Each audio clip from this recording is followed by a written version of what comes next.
ಎಲ್ರಿಗೂ ನಮಸ್ಕಾರ.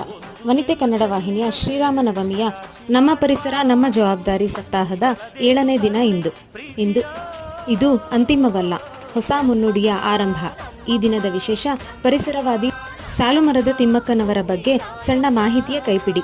ಇವರು ಜನಿಸಿದ್ದು ಗುಬ್ಬಿ ತಾಲೂಕು, ತುಮಕೂರು ಜಿಲ್ಲೆಯಲ್ಲಿ. ಇವರು ಒಬ್ಬ ಭಾರತೀಯ ಪರಿಸರವಾದಿ. ತಮಗೆ ಮಕ್ಕಳಿಲ್ಲದ ಕಾರಣಕ್ಕೆ ರಸ್ತೆಯ ಬದಿಯಲ್ಲಿ ಆಲದ ಸಸಿಗಳನ್ನು ನೆಟ್ಟು ಅವುಗಳನ್ನೇ ಮಕ್ಕಳಂತೆ ಭಾವಿಸಿ ಬೆಳೆಸಿದಾಕೆ. ಅನಕ್ಷರಸ್ಥೆಯಾಗಿದ್ದರೂ ಪರಿಸರ ಸಂರಕ್ಷಣೆಯಲ್ಲಿ ಮಹತ್ತರ ಕಾರ್ಯ ಮಾಡಿದ್ದಾರೆ. ಪ್ರಸ್ತುತ ಭಾರತದಲ್ಲಿ ಹಲವಾರು ಕಾಡು ಬೆಳೆಸುವ ಕಾರ್ಯಕ್ರಮಗಳಿಗೆ ತಿಮ್ಮಕ್ಕನವರನ್ನು ಆಹ್ವಾನಿಸಲಾಗುತ್ತಿದೆ. ತಮ್ಮ ಹಳ್ಳಿಯ ವಾರ್ಷಿಕ ಜಾತ್ರೆಗಾಗಿ ಮಳೆ ನೀರು ಶೇಖರಿಸಲು ದೊಡ್ಡ ತೊಟ್ಟಿಯ ನಿರ್ಮಾಣವೂ ಸೇರಿದಂತೆ ಇವರು ಇತರೆ ಸಮಾಜ ಸೇವೆ ಕೆಲಸಗಳಲ್ಲಿ ತೊಡಗಿದ್ದಾರೆ.